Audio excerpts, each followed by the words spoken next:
ለም አገር ናት። ምድራችን ከያዘችው ለግብርና ሥራ ተስማሚ የሆነ የራሱ የተፈጥሮ ማዳበሪያ ያለው ጥቁር አፈር ውስጥ 25 ከመቶ ወይም ሩብ ያህሉ እዚህ ነው የሚገኘው። በግብርና ምርቶቻቸውና በጎበዝ ገበሬዎቻቸው ዓለም ከምትመካባቸው ጥቂት አገራት መካከልም አንዷ ናት። ለዚህ ነው የዓለም የዳቦ ቅርጫት የምትባለው። በተለይም በጋ ሲሆን ገጠራማ መንደሮቿ እነሱ ወርቃማው ባህር እያሉ በሚጠሩት ከአድማስ አድማስ በሚዘልቅ ቀልብን በሚሰርቅ ለመታጨድ በደረሰ ቢጫ ስንዴ ይሞላሉ። ሰፊው የስንዴ እርሻ ነፋስ ሲነካው ልክ እንደ ባህር ሞገድ ከፍ ዝቅ እያለ እንደ ሐር ፀጉር እየተዘናፈለ የገበሬዎቿን ልብ ያሞቃል። የስንዴዎቿ መልክ ጥርት ካለው ሰማይ ጋር ሲዋሃድ የሰንደቅ ዓላማዋን ቀለም ስለሚሰጠን ማንም ባይነግረንም ዩክሬን እንደምንገኝ በደመነፍስ እናውቃለን። ከቅርብ ጊዜ ወዲህ በመላው ዓለም ዝነኛ የሆነው የዩክሬን ሰንደቅ ዓላማ ከዚህ ተፈጥሯዊ ምንጭ ነው የተቀዳው። በገጠራማው የዩክሬን ክፍል ሕይወት የምትጀምረው ማለዳ ፀሐይ ከመውጣቷ በፊት ነው። ወላጆች ማልደው ነቅተው አባት ያረጀች ትራክተሩን ሲያስነሳ፣ እናት ላሞቿን ታልባለች። የትራክተሩ ድምፅ ሰፈሩን፣ የትኩስ ወተት ሽታ ቤቱን ሲሞሉት ሕፃናት ከእንቅልፋቸው ይነቃሉ። ከቤተሰቦቻቸው ጋር እርሻ ወርደውም የሱፍ አበባ ሲለቅሙ፣ በቆሎ ሲሰበስቡ ይውላሉ። ይህ ሁሉ ድካም ቢኖረውም ሀገራቸው ለምናትና የደከሙበትን ያህል ምርት ስለምትሰጣቸው ሁሌም ደስተኞች ናቸው። ዩክሬን ዓለም በሙሉ በኖረኝ እያለ የሚመኘው በእጅ ሲነካ ልክ እንደ ቅቤ የሚለሰልሰው ቼርኖዜም የተሰኘ ጥቁር አፈር አላት። ይህ አፈር በጣም ለምና በብዙ የዓለም ሀገራት የማይገኝ ከመሆኑ የተነሳ በሁለተኛው የዓለም ጦርነት ወቅት ናዚዎች በባቡር እየጫኑ ወደ ጀርመን ይወስዱት ነበር። አፈሩ ለገጠራማ አባቶች ከፍተኛ ምርት የማስገኘቱን ያህል ለገጠር ሕፃናት ደግሞ ዝናብ በነካው ቁጥር ቶሎ ስለሚጨቀይ እያቦኩ የሚጫወቱበት የደስታቸው ምንጭ ነው። የግብርና ወቅት ሲያልቅ የገበሬዎች የመዝናኛ ወቅት ይጀምራል። ጎረቤታሞች በየመንደራቸው እየተሰባሰቡ ቦርሸት የተሰኘውን ዩክሬን በመላው ዓለም የምትታወቅበትን የቀይ ስር ወጥ እየሰሩ ይመገባሉ። ባህላዊ የሙዚቃ መሳሪያቸውን እየደረደሩም በባህላዊ ዘፈኖች ይጨፍራሉ። ያኔ ጥርት ካለው ሰማያቸው ላይ ወፎች እንጂ ድሮኖች የማያዩ፣ የአምራች ትራክተር ድምፅ እንጂ የገዳይ ሚሳኤል ድምፅ የማይሰሙ፣ የጦርነት ወሬ የማያስጨንቃቸው ደስተኛ ዜጎች ነበሩ። ከተጨነቁም ክምር ስንዴያቸው በዝናብ እንዳይበሰብስ ብቻ ነበር። ያኔ ገበሬዎቿ የሚያመርቷቸው ምርቶች ከራሳቸውም ከሀገራቸውም አልፎ 400 ሚሊየን የዓለም ዜጎችን ይመግብ ነበር። ዓለማችን ለኤክስፖርት ከምታቀርባቸው ምግብ ነክ ምርቶች 50 ከመቶ የሱፍ ዘይት፣ 15 ከመቶ በቆሎ፣ 10 ከመቶ ስንዴ በዩክሬን ነበር የሚመረተው። በተለይም ለመካከለኛው ምስራቅና ለሰሜን አፍሪካ ሀገራት የዩክሬን ገበሬዎች ዋነኛ የምግብ ምንጮቻቸው ነበሩ። በ2022 በዩክሬን የተፈጠረው ጦርነት በመላው ዓለም ከፍተኛ የምግብ ዋጋ ንረትን ያስከተለውም በዚህ ምክንያት ነው። ዛሬ ይህ ሁሉ የዩክሬን ገበሬዎች ሕይወት እንደ ተረት የሚወራ የሩቅ ዘመን ትዝታ ሆኗል። ገበሬዎቿ ከሀገር ተሰደዋል ወይም ተፈናቅለዋል። ቤቶቻቸው ዘመዋል፣ ትራክተሮቻቸው ዝገዋል። እነዚያ የወርቅ ባህር እየተባሉ የሚሞካሹት የስንዴ ማሳዎቿ የጦርነት አውድማ ሆነዋል። በተፈጥሮ ማዳበሪያ የበለጸገው ጥቁሩ ለም መሬቷ ጾሙን ማደር ጀምሯል። ምክንያት በሚሊዮን የሚቆጠሩ ፈንጆች ተጠምደውበታል።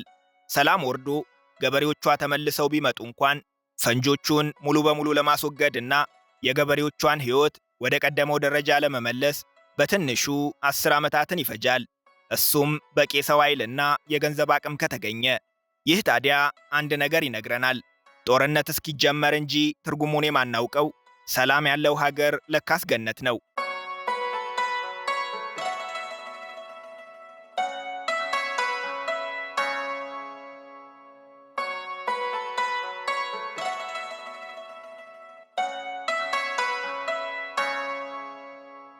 ዩክሬን የግብርናውን ያህል በከባድ ኢንዱስትሪዎቿም ትታወቃለች።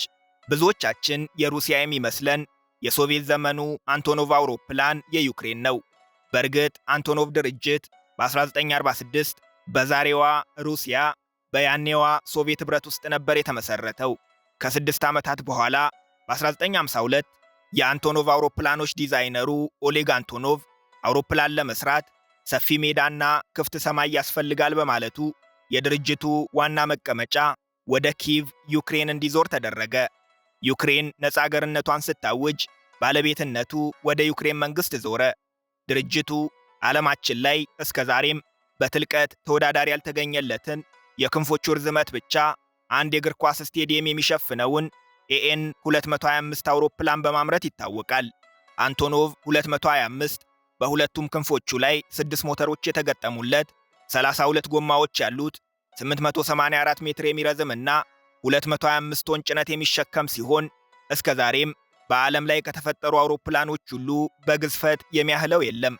የዚህ ልዩ አውሮፕላን ግንባታው የተከናወነው በሶቪየት ኅብረት ዘመን ሲሆን ለመጀመሪያ ጊዜ በረራ ያደረገውም ሶቪየት ከመፈራረሷ ከ3 ዓመታት በፊት ታኅሳስ 21 1988 ነበር። አውሮፕላኑ የተገነባበት ዋናው ዓላማ ቡራን የተሰኘችውን የሶቪየት የጠፈር መንኮራኩርና የኢነርጂያ የሮኬት ክፍሎች በጀርባው አዝሎ ወደ ማምጠቂያቸው እንዲያደርሳቸው ነበር። ይህ ግዙፍ አውሮፕላን አንድ ለእናቱ ነው። የሁለተኛው አውሮፕላን ግንባታ ሲጀመር ሶቪየት ኅብረት በመፈራረሷና የገንዘብ እጥረት በመከሰቱ ግንባታው ሳይጠናቀቅ ቀረ። ያልተጠናቀቀው የሁለተኛው አውሮፕላን ጅምር አካል ዛሬም ድረስ በኪየቭ በሚገኘው አንቶኖቭ ፋብሪካ ውስጥ ይገኛል። አገልግሎት ላይ የነበረው ኤኤን 225 ደግሞ የጠፈር ፕሮግራሙ ከቆመ በኋላ የንግድ የጭነት አገልግሎቶችን መስጠት ጀመረ። የሚያሳዝነው ግን አንድ ለእናቱ የሆነው አንድም መንትያ ያልነበረው የዓለማችን ግዙፉ አውሮፕላን ዛሬ በሕይወት የለም። በ2022 ሩሲያ ኪየቭ አቅራቢያ ላይ በሚገኘው ሆስቶሜል አየር ማረፊያ ላይ ባደረሰችው የአየር ጥቃት ዩክሬናውያን ምሪያ ወይም ሕልም እያሉ የሚጠሩት እንደ ሀገርም የሚኮሩበት አንድ ለእናቱ አውሮፕላናቸው ሙሉ በሙሉ ወደመ። የዩክሬን መንግሥት አውሮፕላኑን እንደገና የመገንባት ዕቅድ እንዳለው ቢገልጽም ይህ ግን ከ3 ቢሊዮን ዶላር በላይ ወጪና ረጅም ጊዜ የሚጠይቅ በመሆኑ የመሳካት ዕድሉ ያጠራጥራል። ዩክሬን በሶቪየት ዘመን የሀገሪቱ ዋነኛዋ የጠፈር መንኮራኩር ማምረቻ ማዕከልም ነበረች። ከሶቪየት ተለይታ ሀገር ከሆነች በኋላም ከናሳ ጋር በመተባበር ዓለም አቀፍ የጠፈር መንኮራኩር፣ የባሊስቲክ ሚሳኤል እና የሮኬት ሞተሮችንም ታመርት ነበር። በጥቁር ባህር ዳርቻ የሚገኘው የሚኮላይቭ ወደብ በሶቪየት ኅብረት ዘመን ብቸኛው አውሮፕላን ተሸካሚ መርከቦች የሚገነቡበት፣ ዛሬ የሩሲያ የባህር ኃይል ኩራት የሆነው አድሚራል ኩዝኔስቶቭ መርከብ የተመረተበት ኢንዱስትሪ ነው። ከምንም በላይ የዩክሬንን ከባድ ኢንዱስትሪዎች የሚገልጸው የብረታ ብረት ማምረቻ ፋብሪካዋ ነው። በተለይም አዞቭስታል የብረት ከተማ ለአውሮፓ መኪና አምራቾችና ለባቡር ሐዲድ ገንቢዎች የሚሆን ጥራት ያለው ብረት በከፍተኛ መጠን ያመርት ነበር። ዛሬ ልክ እንደ ገጠሩ የዜጎቿ ሕይወት ሁሉ የዩክሬን ኢንዱስትሪዎችም ወደ ነበርነት ተቀይረዋል። አንድም ወድመዋል፣ አሊያም ምርት አቁመው የተበላሹ ታንኮች መጠገኛ ሆነዋል። ከብረት ፋብሪካዎቿ የሚወጣው ጭስ በባሩድ ሽታ ተቀይሯል። አዞቭስታልን የሚያህል ግዙፍ ፋብሪካም እንዳልነበር ሆኗል። የኢነርጂ መሠረተ ልማት፣ የኤሌክትሪክ ማመንጫ፣ የነዳጅ ማከማቻና ማስተላለፊያ መስመሮቿ በብዛት ወድመዋል። በዋና ዋና የወደብ ከተሞቿ ላይ በደረሰው ጥቃትም የጥቁር ባህር የንግድ መስመሯ ስለተዘጋ ኢኮኖሚዋ ክፉኛ ተጎድቷል።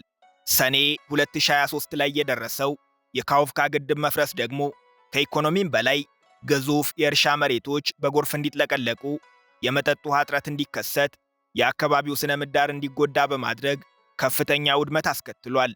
በአጠቃላይ በጦርነቱ ምክንያት በዩክሬን ላይ የደረሰው ውድመት በአሃዝ ለመግለጽ የሚከብድ፣ ጠባሳው ትውልድን የሚሻገር ነው። ጦርነቱ አሁን ባለበት ደረጃ ቢቆም እንኳን ሀገሪቱን ወደ ቀደመ ሕይወቷ ለመመለስ በብዙ መቶ ቢሊዮን ዶላሮች የሚቆጠር ገንዘብና የ10 ዓመታትን ትግል ይጠይቃል። ዩክሬን ከምንም በላይ በገንዘብ የማይተመን ጉዳትም ደርሶባታል። በመቶ ሺዎች የሚቆጠሩ ዜጎቿ ሞተዋል። 6.5 ሚሊዮኑ ደግሞ ሀገራቸውን ጥለው ተሰደዋል።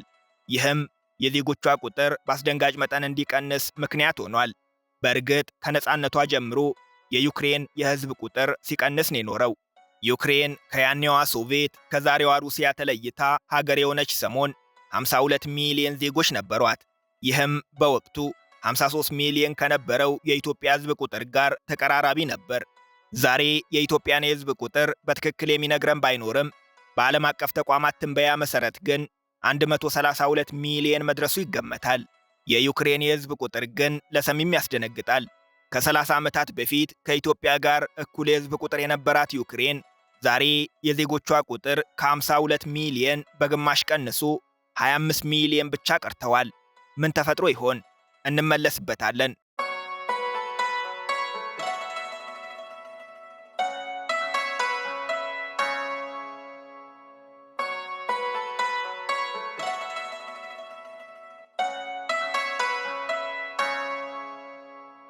የወደመ ፋብሪካ ይተካል፣ መሰረተ ልማት መልሶ ይገነባል፣ ኢኮኖሚም በጥሩ ፖሊሲ ይቃናል።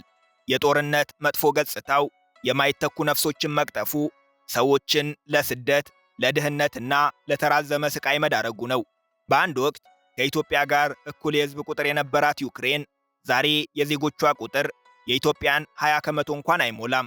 ይህ የሆነው በጦርነቱ ምክንያት ብቻ አይደለም። ጦርነቱ የመጨረሻው መርዶ ነጋሪ ቢሆንም የዜጎቿ ቁጥር መሳሳት የጀመረው ግን ገና በነፃነቷ ማግስት ነበር። ያኔ በጠዋቱ የገጠማት የኢኮኖሚ ቀውስ በጉልበታቸውም በእውቀታቸውም ሀገራቸውን መቀየር የሚችሉ ዜጎቿ የተሻለ ሕይወት ፍለጋ ወደ ተለያዩ የአውሮፓ ሀገራት በተለይም ወደ ጀርመን፣ ጣሊያንና ፖላንድ እንዲሰደዱ አደረጋቸው። የኢኮኖሚ ጫናውን ተቋቁመው ሀገር ቤት የቀሩትም ኑሮን እየፈሩ ልጅ መውለድ አቆሙ። በዚህም ከሚወለዱ የሚሞቱ ዜጎቿ ቁጥር በለጠ። ዩክሬን የአዛውንቶች ሀገር መሆን ጀመረች። በስደት በወሊድ ቁጥር መቀነስና በሞት ምክንያት የዜጎቿ ቁጥር በ30 ዓመታት ውስጥ ብቻ በ11 ሚሊዮን ቀንሶ በ2022 41 ሚሊዮን መድረሱ ተነገረ። የዜጎቿ ቁጥር በአስደንጋጭ መጠን የቀነሰው ግን ከዚህ በኋላ ነው። በ2022 የዩክሬን ሩሲያ ጦርነት ተጀመረ። ይህ ከሆነ ከሁለት ዓመታት በኋላ በ2024 የዩክሬን መንግሥት የዜጎቹ ቁጥር በ17 ሚሊዮን ቀንሶ 25 ሚሊዮን ብቻ መቅረታቸውን አወጀ። ይህ የየትኛውንም አገር ሕልውና መፈታተን የሚችል አስደንጋጭ ክስተት ነው። ምን እንደተፈጠረ በአጭሩ እንንገራችሁ። ዩክሬናውያን ቀድሞውንም ቢሆን ወደ አውሮፓ አገራት እግር ያበዙ እንደነበር ነግረናቸዋል። ድንገት ጦርነቱ ሲፈነዳ ደግሞ በመላው ዩክሬን ድንበሮች የስደተኞች ማዕበል ተፈጠረ። በሁለት ዓመታት ውስጥ ብቻ 6.5 ሚሊዮን ዩክሬናውያን ሀገራቸውን ለቀው ወደ ተለያዩ የዓለም ሀገራት ተሰደዱ። ይህ ለዜጎቿ ቁጥር መቀነስ ትልቁን ድርሻ ይይዛል። ሌላው ምክንያት ከአጠቃላይ መሬቷ 20 ከመቶውን የሚሸፍነው ምስራቃዊ ዩክሬን በሩሲያ ቁጥጥር ስር መዋሉ ነው። ከመሬቷ ጋር ዜጎቿም አብረው ሄዱ። እነዚህኞቹ ዜጎቿ የሩሲያ ዝርያ ያላቸው ሲሆኑ በቁጥር 6 ሚሊዮን ይገመታሉ። ይፋዊ መረጃ ባይኖርም እስከ ዛሬ 340 ሺህ የሚገመቱ ዩክሬናውያን ደግሞ በጦርነቱ ምክንያት ሕይወታቸውን አጥተዋል። ሰው የሀገር እስትንፋስ ነው። ዩክሬን እንደ ሀገር የገጠማትን ስብራት ለመጠገን ሰዎች ያስፈልጓታል። ሆኖም ይህንን በቀላሉ ማሳካቷ ያጠራጥራል። በስደት ዓለም አዲስ ሕይወት የመሠረቱ ዜጎቿ ወደ ፈራረሰችው ሀገራቸው መመለሳቸው፣ የሩሲያ አካል የሆኑትም ዳግመኛ ዩክሬናውያን ነን የማለታቸው ነገር የታሪክ ጥያቄ ሆኖ ይቀጥላል።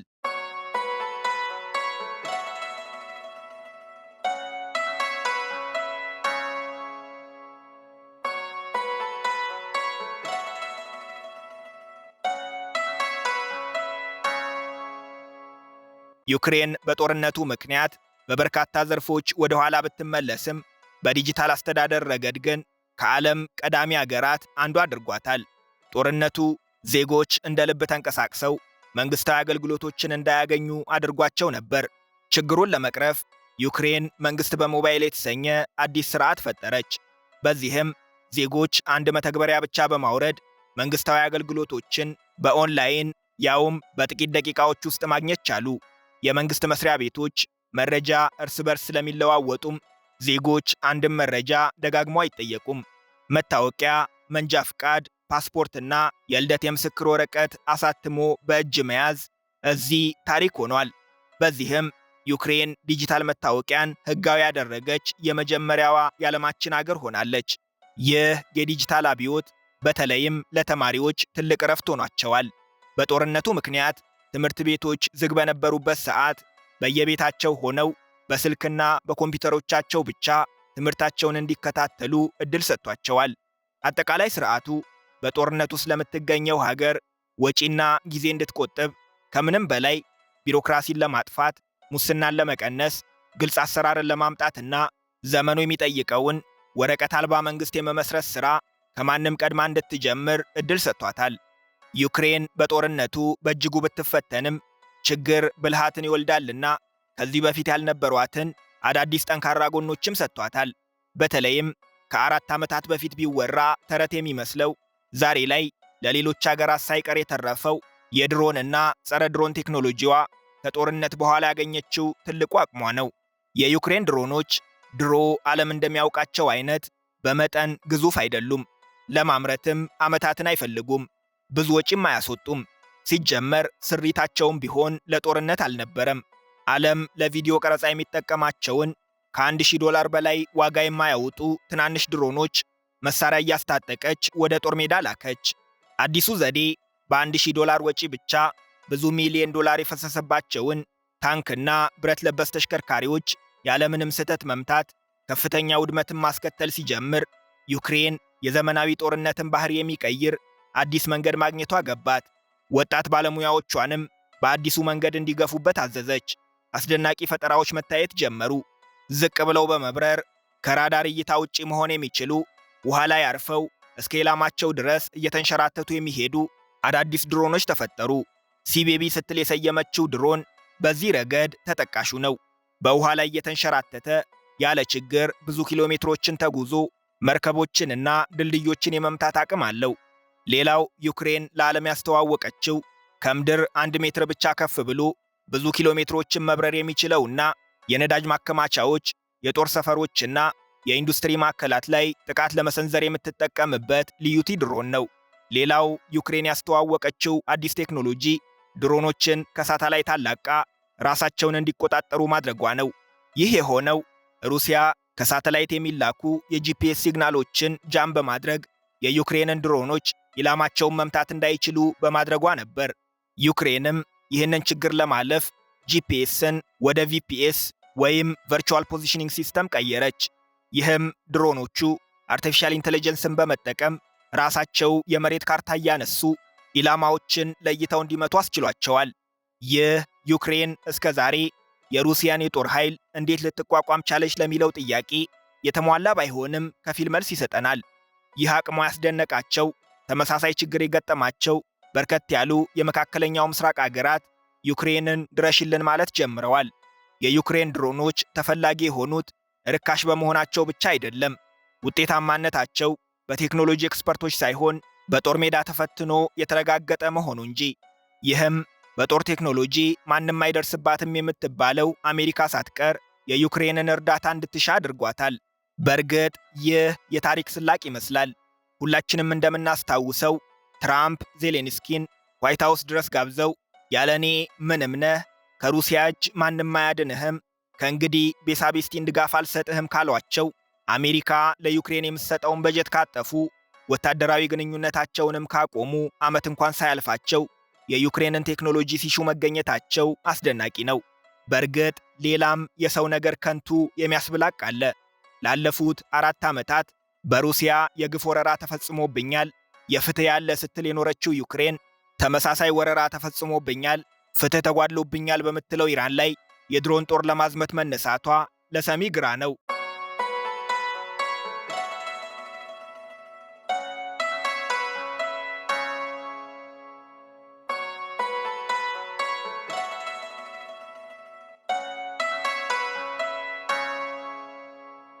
የዛሬ ጉብኝታችንን በዚያው አበቃን። አብራችሁን ስለቆያችሁ እናመሰግናለን።